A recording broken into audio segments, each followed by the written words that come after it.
What's up, everybody? This is Kyle. Welcome to Kyle in the Wild. Today I decided to surprise my friend Amy with a quick interview on her property. She lives on 40 acres, pretty far from anything. And yeah, it's a pretty cool video about her, how she got kind of to Alaska, how she acquired the property for not a lot of money, relatively affordable. For what it is. And there's some pretty exciting stories about -60 a few weeks ago, and then her dog being a complete hero. And the story about what that dog did a month and a half ago is pretty awesome. So stay tuned till the end. Bye. Today, we're going to go surprise my friend Amy with an interview, because there's no better way to catch someone off guard when they're living off grid on 40 acres as to, we're going to question you about your property. Here we go. Little summer A-frame. Ro. Hi, Ro. Where's your mom? Where's your mom? Is she inside? What a good dog.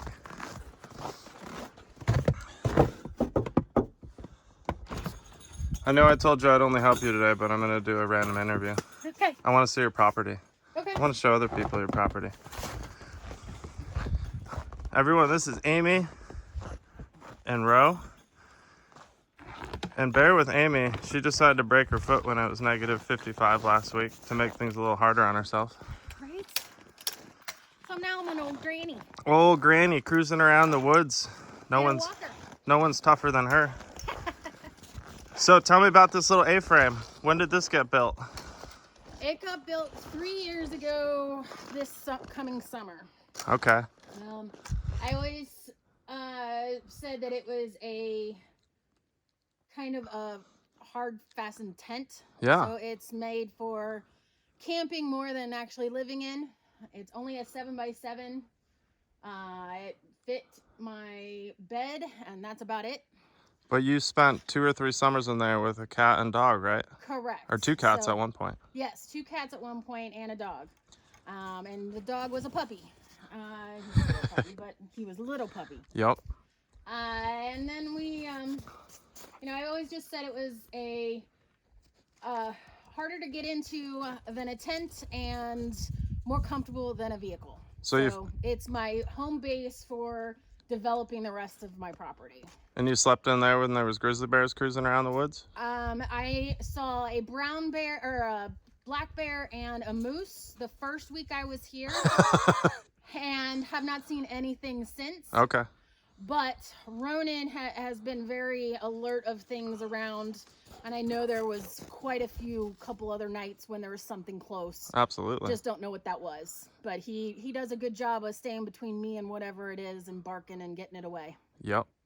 And besides the end of the road, that direction and that direction, there's only a couple houses that way to the mountains, and then south for 100 miles before anything? Yeah, there's one at the end of the road, but he's only there in the summer. And then there's I would say 4 other ones on my road.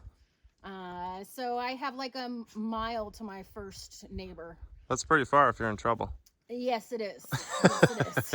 Let's see if you can hobble. I want to see your shed where you keep your tools and how it all began. And well, this is becoming my tool shed. It's a complete mess. That's okay. How about the other shed? But the other shed that used to just be my storage, and it has pretty much all the stuff I need for later in life when I get completely settled. Because I still don't say I'm completely settled.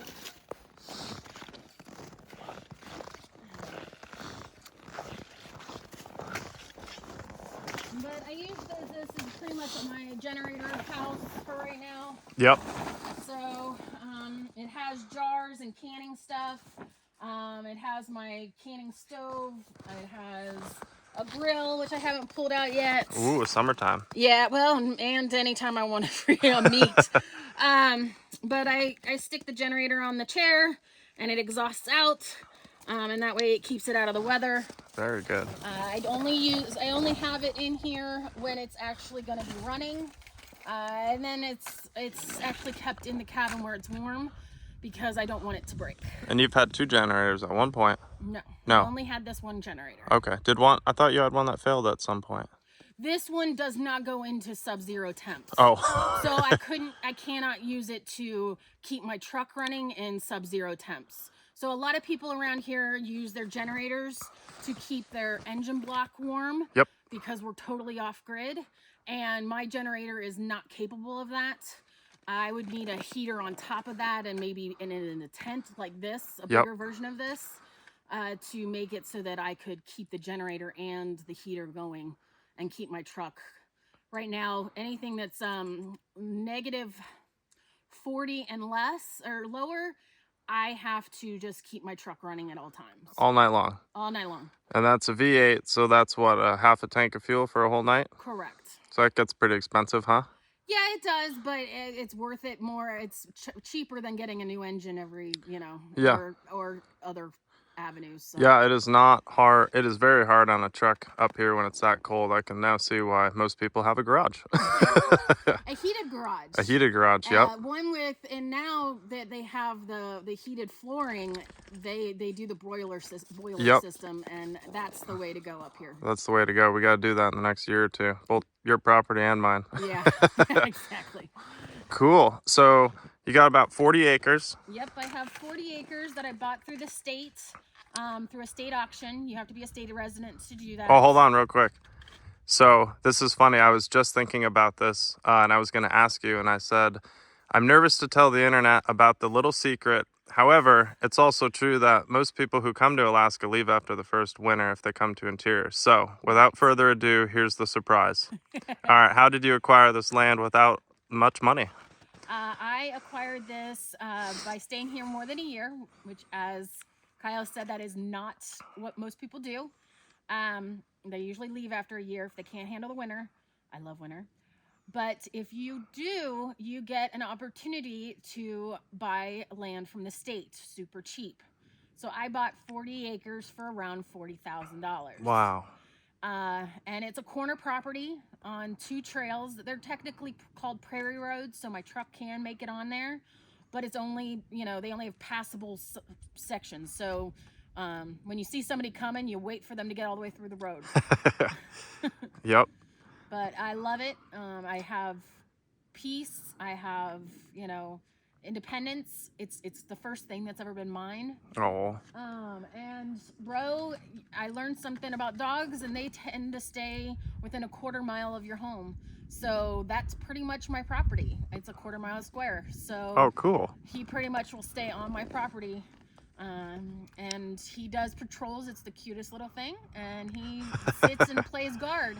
Very cool. He's awesome. Best dog I could have had for the first year. Yeah, I thought I was cool when I bought 5 acres in a cabin. Then I meet Amy, and I hear she got 40 acres for not much more than I paid. But I didn't have any buildings, and I had to scramble and make it happen. Yep. Before winter. So yeah, I think that was the tough one. I think we got the roof on the first temporary cabin a few days before it snowed. Yes, I think there's screws. It was literally the day before it snowed. I'm pretty sure I was supposed to put some screws on the top that I never did. Yeah, it never happened, but it's been doing great. And it's holding heat and doing well and keeping me warm. Amazing. Can we have a little with propane right now? I do not have wood stove in yet. Let's take a tour, and I want to talk about the hardships of winter and what we learned so far. Do you want to go inside? Sure. We can go inside where it's warm. Although it is warm out here. It's about, I don't know, 25 today, 20? It's 20 here. Nice. But I'm usually 10 degrees warmer or colder than town. So it just depends on what direction the temperature is going. So if it's going to be warmer that day, then I get warmer first. Yep. If it's getting colder, then I get colder first. Quite interesting. And yes, everyone, Amy is badass enough to use an outhouse when it's negative 60. Did you get to negative 70 here or no? 65? I don't know how low I got. Oh yeah, you were taking shelter. My thermometer only goes to negative 60. So I think I was in your place before it hit negative 70. Yep. And we're gonna talk about the rescue mission on how we got Amy over and into shelter. Wait, where's his? Oh, there it is. Oh, Ro, did you take my glove? No. I shouldn't have left those there. Come on, Ro. We're doing an interview and you're included. Come on, Ro. You're letting all the heat out, Ro. Here, close the door. Bye. Okay, we're in Amy's cabin, and I don't know what's going on, but the wood stove isn't fully connected. We'll get to that in a second. Propane heat, and this is it. And it's funny, in life, we think we need these big homes and all the stuff, and I've never met someone in a better mood than Amy. She's just a fun, awesome woman, and tougher than anyone watching this by a long shot. So let's have some fun and talk about what we learned last week when it hit -60. Amy, what happened down here? So my biggest thought and learning is that with propane, you have to always make sure it's covered and insulated before the temperatures hit. So as soon as you get it in and connected, you need to make sure it's covered. And I don't mean like, you know, in a box or anything like that. It still needs to be ventilated or access to air, but it needs to have insulations. One thing that worked for somebody in this -50 was actually using hot water heater blankets. Oh, smart. That are actually made for insulating that kind of thing. So that's going to be my next purchase and getting that for my tanks. So what happened that morning? Well, it actually started the night before when it was getting pretty cold, and it looked like my propane was going out. And I'm like, okay, well, let's change propane tanks. So I changed propane tanks, and that didn't solve it. And I looked at what I had it, and you have to understand, I used to have the propane tank on this wall. And I moved it over here because I decided to actually move the stove here in the corner. Originally, it was going to be where the propane is now. And so over here, I had it always buried, always, you know, on an incline, but on its side. So it could literally be buried in snow and was very well insulated. Mm-hmm. And so when it got to -40, you know, I would say I got all the way down to -50 before. And had no issues with my propane. But because I moved it on this side and it was during the holidays and I was in a rush to get to a friend's, I didn't cover them. So it didn't have that insulation before the temperatures dropped, which made it so that the propane ended up with what we call a snow film on top of the propane, and it can't get out of the tank. Gotcha. So it makes a condensation and it puts actual snow on the actual top of the propane. Okay. And that makes it so that I don't get propane and it goes out. Totally. And I know most Alaskans always believe in a second form of heat. I know you got the wood stove, but life happens. It's not cheap living up here. Next year, or sooner than that, like a few weeks, you're going to have the wood stove all hooked up, right? Fingers crossed that that's the case. I hope to. I have all the piping. I have everything I need to actually put it in. It's hard, especially at the temperatures that we're at, to put a hole through your wall. Yeah. You don't want to do that. So I'm glad I waited, because I did change my mind. I conformed. I got pressured into actually moving mine away from the slope of my roof and into the back where it's at the peak. Oh, gotcha. So that it doesn't have any issues with my pipe and I have to do other stuff. So I'm glad I waited, because that made it so it's in a better place. I would have had issues if I had done it the other way. Blessing in disguise. That's the way I'm trying to look at it. So you're so tough, you didn't even talk about what happened that night. You woke up, propane's out. It's now -50, 4 or 5 in the morning. Your truck was running, right? Yes, my truck was running. And you decided for everyone, it's deadly to be in -50. For me. I already could tell that I was having issues, thinking and that kind of thing. So I pretty much got Ronan and I put Lily, my cat, in my sub-zero -30 sleeping bag, and a pillow, and carried her out to the truck, and put Ronan and her in the truck, and then came back for what I could think of was the necessities, which in this lifestyle, the biggest thing is batteries and your generator. Gotcha. So they don't do well in sub-zero long term. I've already lost a battery because of it. So to make it so that I didn't lose those electronics or the capabilities of using my tools and my generator, I made sure those came with me also. So the middle of the night, -50, you're hauling stuff to your car, dog and cat in there being warm. And then you were in your truck staying warm, and that's when a few Yeah, people around town heard that you were in your truck and freezing. yeah, yeah. I had it was like 4 o'clock in the morning, so I wasn't going to be calling anybody or coming spontaneous over to people's house, no matter how much they say to do that. You got to be wary of that. Everybody's got a gun. Um, and so I just stayed in my truck in my driveway, so to speak, and waited for the sun to come up.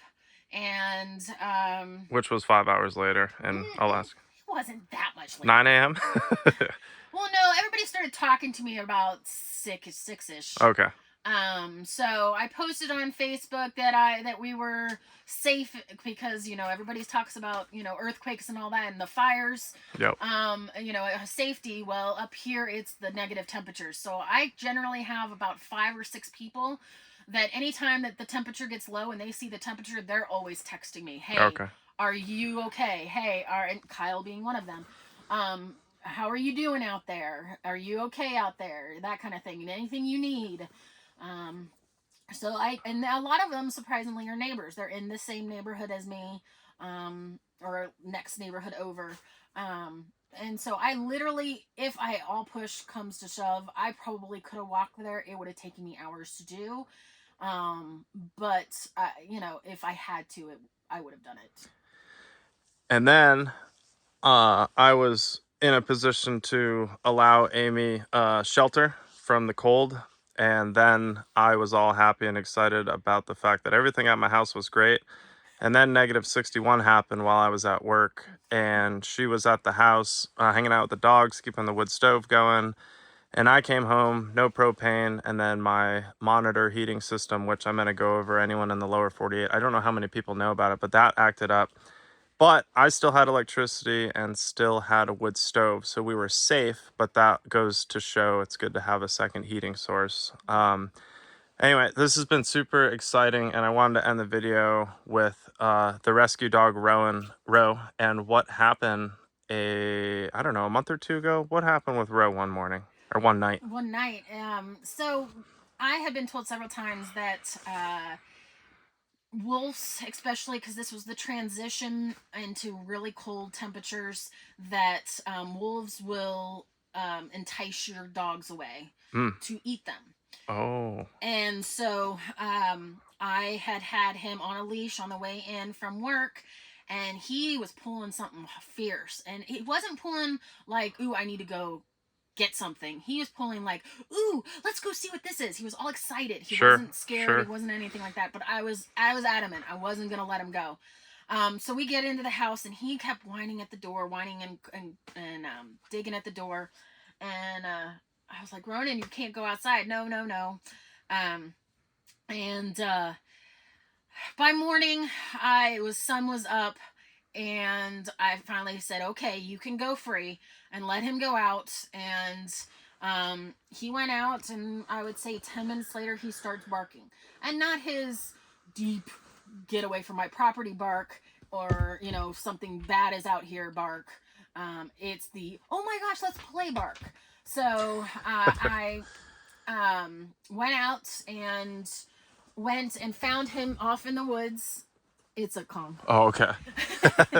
And I went off into the woods and found him barking and trying to get a dog to move. And I mean move. Like I almost started crying. I was looking at this dog. He was very skinny. He was a hound dog, so something that cannot handle the really cold colds. Um, and I was really scared because the day before in the morning, I had seen a Facebook post of a dog that looked really close to this one, that it was lost, and I was petrified that I had found her dog, um, not alive. Mm. And it took a good 2 or 3 seconds, and that's a long time Yeah. when you're seeing this kind of life. um, until he finally lifted his head. And so then Oh. I literally took off my coat, wrapped it around him, and then tried to carry this big, humongous, I mean, like probably twice as big as him, weights. Like he had, may not have had a lot of weight on him, but he was a big boy. Yep. And carry him through the woods. And my woods, you gotta pretty much follow your own tracks or you'll get lost. So I didn't at the initial, and I said, nope, we got to turn around. I got to follow my own tracks, or we're gonna get lost because we weren't that far. But you can do one wrong turn and totally get lost in these woods. So, um, we got him inside, and I fed him a little bit and got him water, and he instantly, between the heat and the food and the water, he instantly was alive and good and going. And I took a picture, posted it on Facebook, and within 30 minutes he was with his mom, and it was the best thing ever. Oh. And I credit it all to Ronan, not to me. Absolutely, Ro. And he's my hero. How long was that dog missing for? 3 days. Okay. And if I remember correctly, it was 3 days. And that's a long time when there's wolves and well. And it's cold. It was already snow on the ground, and he was a hound dog. He didn't have the fur to be out in that winter. Yeah. So that's a great story, Ro. We're really happy of you. And Ro is my dog Brody's best friend. He's such a good boy. They are best bros. All right, well, I'm going to wrap this up. I really appreciate you, Amy. You've become a really good friend, and I value our friendship. And you're one of the couple people, because there's not many people here that I can rely on for anything. And I know if I needed help or anything, you'd be there for me. If you were in my situation with a broken foot, I would be there for you. Oh, yeah, that's the best part. When all this crap was happening, the second day into it, she fell at work and broke her foot. No, it wasn't at work. It was actually at your house. I was getting into my truck. It was at my house? Yes, it was at your house. I was checking on the dogs because I was worried about Ronan in a weird spot, and I slipped on the step rail, and it slid, and I landed on the side of my foot. So it was my fault. It was my truck, but it was at your place. You didn't tell me that. You told me it was at work. You see? Well, I was at work. I was technically on the clock, but... See, Amy has such a big heart. She lied to me, so I didn't feel bad. And the funny thing was I had bought salt, and the salt was crap and only works above 0 degrees. So I tried to stop anything from happening. Everybody, you use gravel. Yeah. Even the road people use gravel up here, not salt. Yeah, I'm learning. Anyway.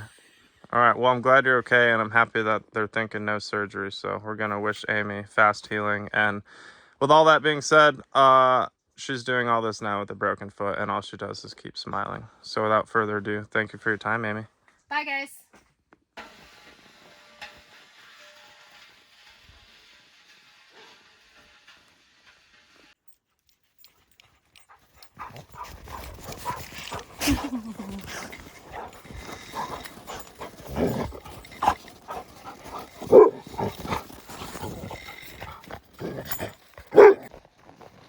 Baby tank.